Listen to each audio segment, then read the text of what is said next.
Sup everyone, welcome back to another video. By the time you see this video, I most likely already am not here anymore.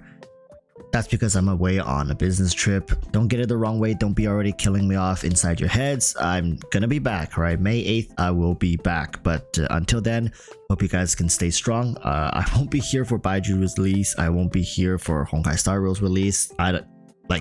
Really, you can't blame me. Again, I keep saying this, it's not me choosing these dates. I just can't be here for this small time frame, but I'm going to leave you guys with this blessing or curse depending on who you are. I understand people are already going to scale to the end of this and be like, wow, that's a terrible tier list, but understand that I haven't done one of these in a very long time and it's very refreshing every time I do it. I do it like once a year. Yeah, let's just get right into it. I'm going to be rapid firing through all this. They're all going to be C0. I tried doing them at like optimal constellations, but then some of them were like C4, some of them C2, some of them C6. It just wasn't really fair. Like, oh, I'm gonna have to over invest, right? Just evaluating them all at C0 potential. I'm not gonna dwell on them too long each individual. Look at how many characters you have to go through. So I'm just gonna be rapid firing for you guys, and hopefully by the end you can get a good relative understanding of these characters. C0 is really unfair for the traveler, but even regardless with it being at C0, Dendro right now is pretty damn good. I would say low B tier. Albedo I'd say is better than MC at C0. Amber D tier. Aika solid A tier. Barbara I would say is like low C tier nowadays. With the arrival of Dendro, like you see MC's bumped up a little bit, Barbara's bumped up a little bit, so feeling a little more comfortable putting these characters a little higher up, especially for people who's just starting the game. Barbara might be even like low B tier because you have no other options if you just started off, right? So if you wanted to play like Hyper Bloom, Barbara could be one of the few characters you have available, but overall C tier. Beto's really weird character. I think Beto's still better than Barbara. Come on, we're not going to be putting Beto below Barbara. Beto's above Barbara. Mid high C tier, maybe some people even put her B tier, but I don't think she's B tier. With like her lack of synergy with Dendro makes it just or her limited synergy with Dendro, right? Like, it's an awkward character. She kind of got gutted by Hoyoverse. I don't know what they were thinking with her synergies. S tier Bennett, come on guys. Chongyun is D tier. I don't see many ways people can kind of make use of his kit in modern day Genshin. He's one of those 4 stars that really got severely outpaced by how the game developed. Peers such as Xingqiu, Bennett, who were both 1.04 star characters, have remained consistently good. Right? They're usually support characters, but Chongyun hasn't been able to sustain it. C tier for D-Look, I don't see this guy just being used overall. His best teams nowadays are like mediocre at best. Being a standard banner character, you maybe can get higher constellations on him, but yeah, him at C0 is just not good. Oh yeah, by the way, Bennett even at C0, I would put him S tier. Like, come on guys, the difference between C0 and C1, I know it's huge, but understand that even at C0, this guy is just pretty much irreplaceable right now in the game still. How we got to this point, I have no idea. Diona, I would say nowadays is around Dendro MC. She's like a utility healer, shielder. Pretty decent, wouldn't say amazing, but good enough nowadays still to be played in a lot of different teams. Official, this is really, I think Official is high B tier. I would try to push her into A tier, but honestly with Kuki Shinobu sitting around, yeah, Kuki Shinobu's down there, tough to put her in A tier. I think Kuki Shinobu deserves that spot. Ganyu nowadays, I would say B tier, high B tier, maybe low A tier. It really depends. I think a lot of people don't like playing her due to her playstyle and how she basically gets tied together with a shielder. Let's put her in high B tier. Let's see how this tier list goes. Hu Tao C0 is like low A tier, mid low A tier. Jean nowadays, I don't think Jean is better than Ganyu, but they're very similar, very close. Is Kaya better than D-Look nowadays? I don't know. I don't think so. I mean, there are usages for Kaya. He can be a pretty good dedicated DPS, but because he's a 4-star C0, he's not going to be able to outpace D-Look's just raw stats. Kaching nowadays, I would put her pretty comfortably in like upper B tier nowadays. She doesn't press into that A tier just yet or ever. Like, come on, let's be honest, especially a C0 Kaching might even be pushing it a little bit to put her above Jean, but I just think overall potential wise she's doing a lot better compared to pre-Dendro. See, this is why it's important to redo these tier lists, is that nowadays she is much better than pre-Dendro. Pre-Dendro she was like low C tier, mid C tier, maybe that's where people would. Klee, I'm sorry, she's very clunky still to play, right people? You guys understand, but just overall synergy wise, she's also very awkward, right? With most, like, imagine if she worked with Venti, imagine if she worked better with a lot of the Nemo characters. She worked with some of them, but and the animation canceling, don't get me started on that. Is she worse than Kaya? No, not worse than Kaya, but overall here. Don't worry people, we're probably going to make some adjustments towards the end of the video. This is not going to be the end all be all for all their placements. I'm just putting a rough placements so you guys understand, like, at a glance where they all are.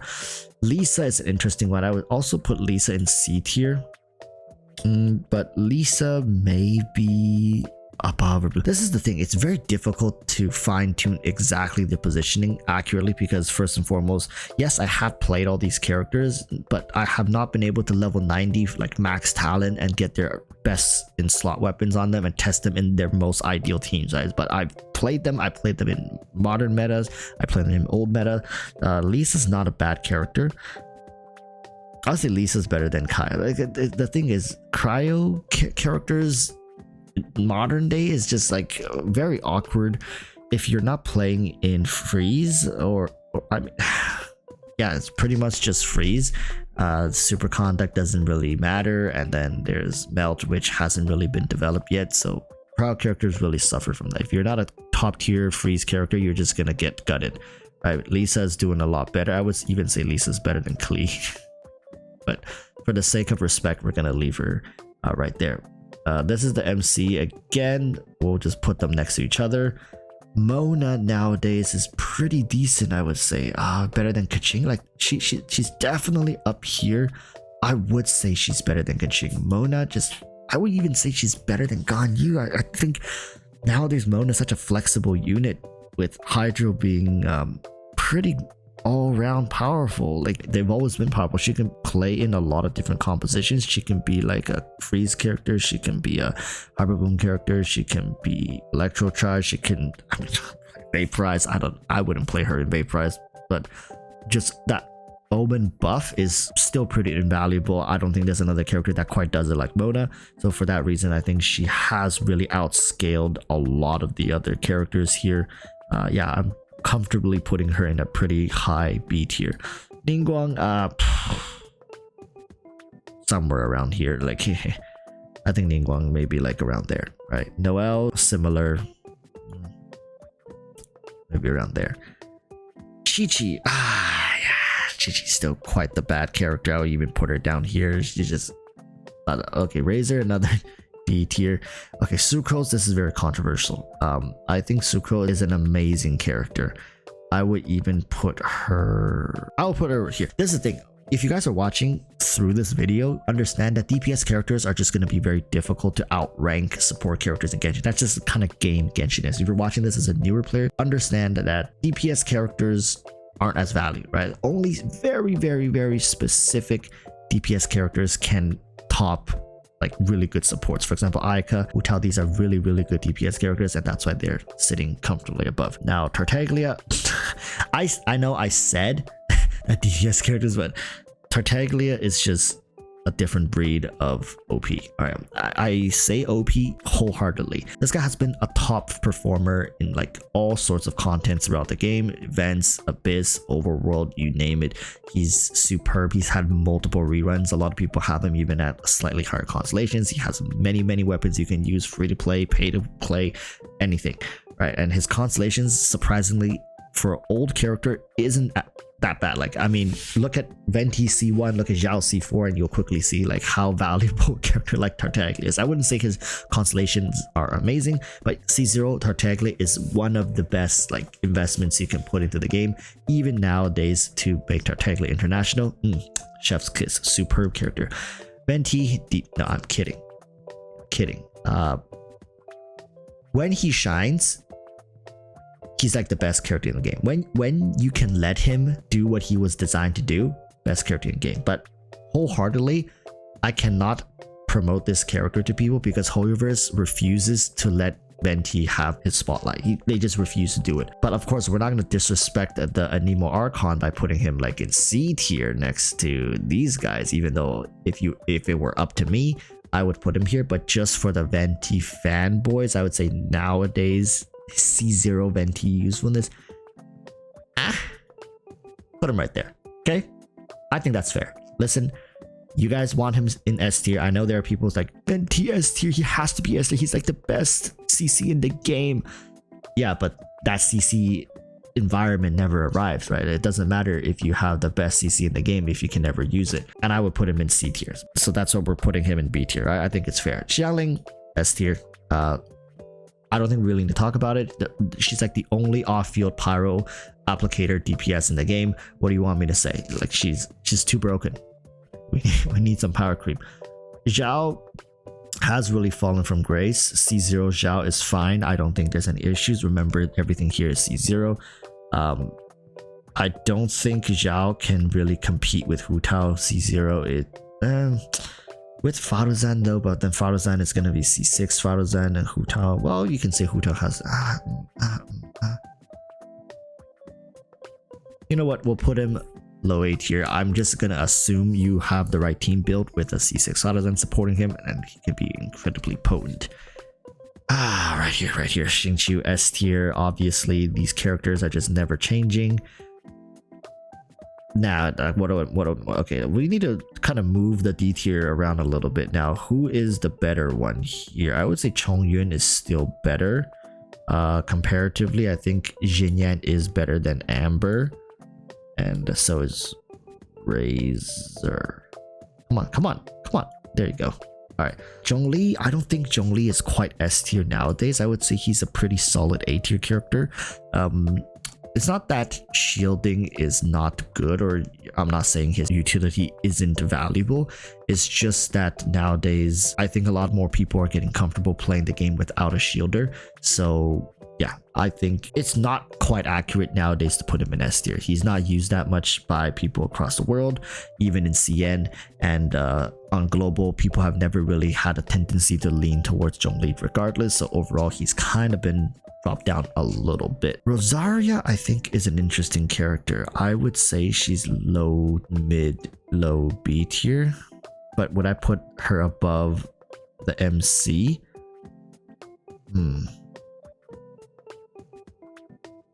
No, I would not.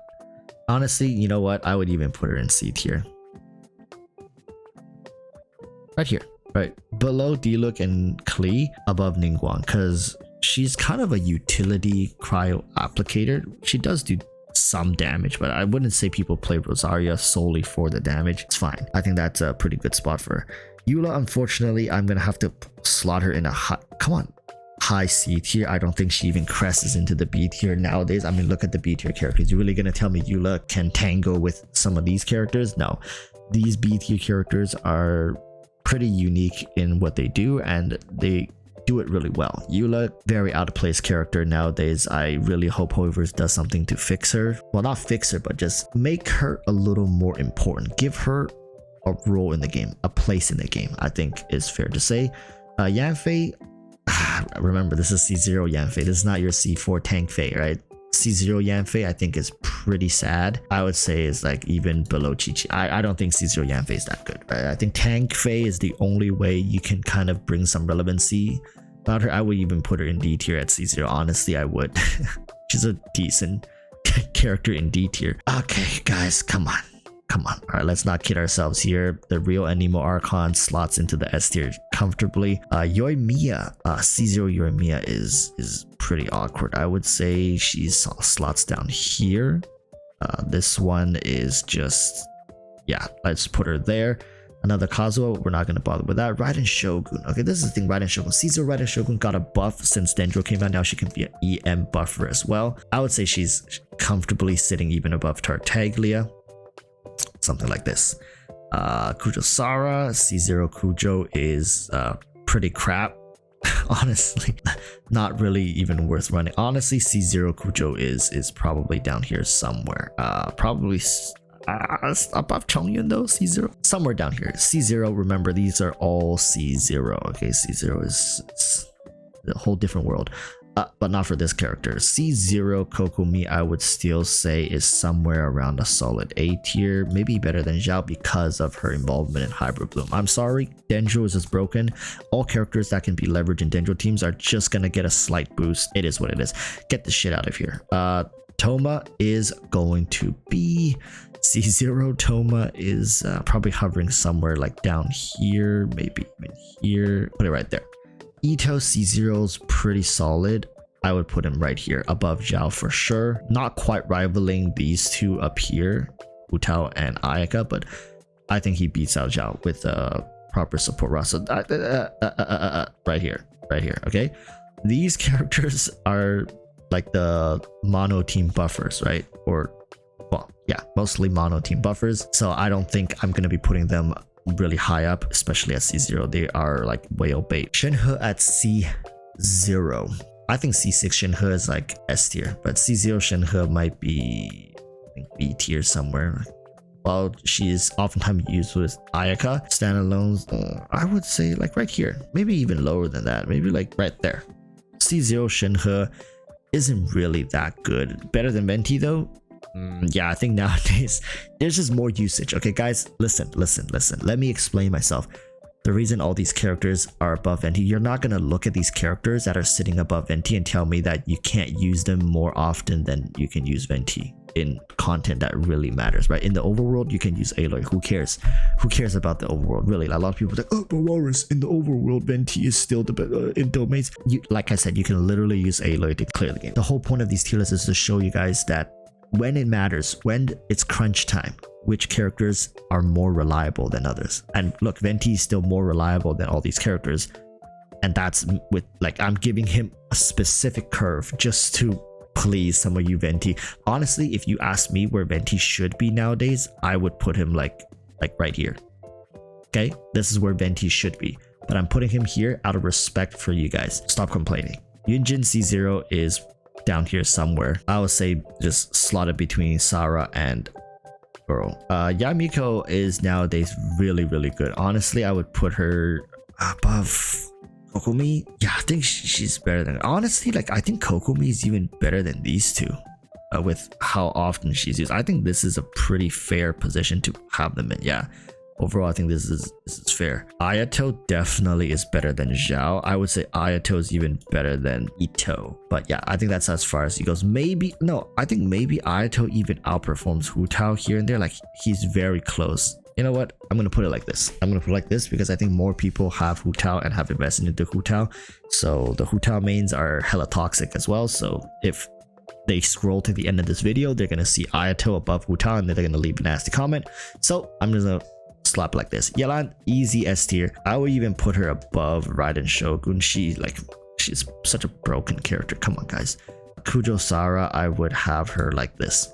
I think she's more valuable than Ito and Zhao overall because she is the only electro healer in the game with good application. Dori doesn't count. Dori doesn't exist. Please stop talking about Dori. Heizo is a pretty decent character actually. A lot of free-to-play teams like to run Heizo for Abyss because he can run Viridescence while also dealing massive amounts of damage. Honestly, I think Heizo is a pretty good character. I'm gonna put him above Venti just because I gave it to you guys by putting Venti in B tier, but I think Heizo is incredibly valuable, especially for free-to-plays, newer players who are getting into the game. He's a pretty good tool. Like, I mean, Sukro is great, don't get me wrong, but Heizo's damage just cannot be rivaled in terms of like 4-star even. A lot of people don't play him because they have Kazuha, so they just completely skip, or they already have Sucrose, but pretty underrated character in my opinion, like heavily underrated. Tainari is really good. How's he C0? Tainari is like around here, maybe around here, something like that. Very good character. Dendro is broken. All Dendro characters, again, like you're saying, inflated as hell, except Kale. Kale is probably still somewhere C tier. I think Kale is better than actually no, wait a minute. I think Kale is somewhere around here. I think Kale is better than Noelle. Dori is a comfortable D tier character over here. She's at C. No. Yeah, I'm gonna put her here. I think at C0. She's still. Never mind. I don't think so. What kind of, I don't know what kind of copium I'm smoking, but I think she's probably somewhere around here. Nilu, I want to put her in S tier, but I don't think she's S tier, but I do think she's really, really, really good. I'm going to be putting her above Yae Miko, right below Zhongli, really high A tier character. What would make her S tier though?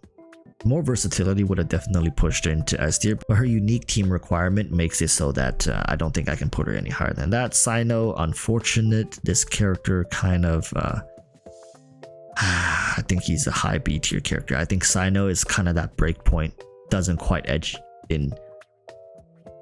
I don't know what they plan to do with this character. I hope Fontaine really revitalizes her, because it's such a shame. She wasn't a huge part of the story, but she was there, and it just makes me feel more attached to her because I went through the entirety of Sumeru's journey kind of with her in the background there. Shame of a character. But you know who's not a shame is Nahida. Nahida is easily top 3 character in the game right now. I would say Nahida is probably like that. It's just because modern Genshin revolves around Dendro, and she is like the Dendro applicator. So I do foresee her to shift down a bit. Her position in the Abyss usage actually fluctuates quite a bit, but overall I think she's second place pretty comfortably. Now Layla, I think she's such a strong shielder, but that's pretty much it. I would put her like somewhere around here. I was like maybe like here. I think she's maybe even like here. For people who don't have Zhongli, for people who are lacking a shielder in their team comps, I think Layla is a pretty good pickup as long as you don't have other characters utilized. But once you start having some other more well-rounded shielders, I think she starts falling off just a little bit. As you can see, her position and Diona's position isn't that far apart. I think Diona is still the more valuable character in my opinion. But yeah, Scaramouche. Okay, Scaramouche I think is in the same scenario. I think Scaramouche is just slightly better. I think Scaramouche like is around Ito level. Scaramouche is slightly better than Zhao. Slightly in the perfect environment. C0 Fadozan, she goes down here. I'm sorry, C0, she's just not even. I mean, she still gives the Nemo shred, which I guess, you know what? Even C0, I think she's like a C tier character. I don't think she's that bad. Yeah. I think C0, she's comfortably sitting in C tier. These other characters at C0 just aren't as useful as Fadozan. You can still use her at C0. It's just her C6 is utterly broken, whereas her C0 is okay. Yaya actually is an interesting one. I think Yaya has pretty good value, but people don't use her because Baiju's coming out, right? And there's other healers such as Kokomi with good application available, so she kind of falls down. But I think Yaya and Barbara sits in similar places. Al-Haytham. I've got to give it to him. Al-Haytham currently is probably the best or second best, right? There's Tartaglia, so he's like the second best DPS in the game. Is he better than Zhongli? No. In terms of overall usage at C0, he's a super good C0 character. Best Dendro DPS in the game, that's for sure. I think he's even better than Nilo. He's more consistent and, in my opinion, less restrictive and easier to use, easier to build. I'm sorry, okay? I'm sorry. Dia, I don't want to put her here, but she is really just around this level. I think she's like around Xinyan. That's just me being completely honest. Mika, I think since these dedicated buffers are in D tier, Mika can't be higher than D tier, and I think Mika has even less usage than like around Razor, maybe even less than Razor, like around here. Kaveh, Baiju are not out yet, but here, I'm gonna give you guys this. I'm gonna be ranking Baiju before he's even out yet because I won't be here for his release. I think Baiju is gonna be a pretty comfortable A tier character. I think he's going to be hovering around here, right? With his role in the game, I don't think he's going to be really impressive, but a solid A tier support character with some shield and Dendro, and I think that's good. It doesn't make him amazing, but I don't think he's quite like around the B tier. Kaveh, I think, is going to be a very weird character hovering around C tier. I think his utility seemed interesting, by how he can heal from the bloom and all that stuff, but I think it's so niche and like not like bloom's really killing you and you need this kind of mechanic to survive. So overall, think Kaveh is going to be sitting in C tier. Where exactly? At C0, I think he's going to be here. Okay, I know I'm giving him quite a high rating in comparative to some of these other characters, but yeah, this is, in my opinion, Genshin Impact 3.6 tier list. Bennett still sitting comfortably at the top, Nahida second place, and then third place Kazuha. These are all C0 characters. I think I've been fair to most of them. The tier list ended up pretty well distributed evenly, with S tier having very few units, as it should be. A tier have a good amount, B tier has a good amount, C tier is like the most crowded, whereas D tier surprisingly doesn't have that many characters, right? Like it's mostly focused around C and B tier. So yeah, meaning that average characters in this game are pretty mid. And then on the two ends, the S and D tier, the two different spectrums has actually few characters. So, you know, it shows that Hoyoverse is doing a decent job at game balancing. Now, we don't want to toot their horns too much, but overall, I think Genshin's in a healthy state. I mean, sure, we have characters like Dia, but who knows what Fontaine brings, right? Thank you guys so much for watching. This has been quite a long one, and yeah, I'm going to be away for a good 10-12 days. It's not going to be any videos, not going to be any live streams. Maybe I'll post on social media here and there, but yeah. If you'll come back, urge y'all to stay safe. Peace.